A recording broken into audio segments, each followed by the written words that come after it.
إيه ده؟ الحقونا!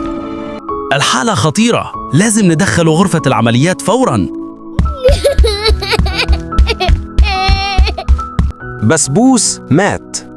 اعملوا لايك واشتراك في القناة وادعوا له بالرحمة في التعليقات. معلش يا ولادي، أنا لازم أشوف حالي واتجوز. استني يا ماما، ما تسيبيناش وتمشي. ما تزعليش يا مشمشة، أنا جنبك ومش هسيبك.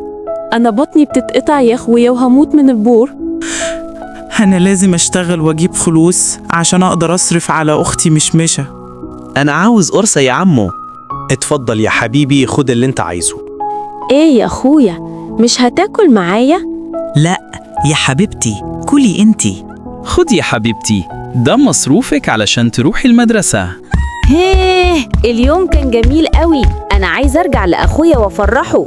اعملوا لنا لايك للفيديو واشتراك واكتبوا لنا في التعليقات ربنا يخليكم لبعض.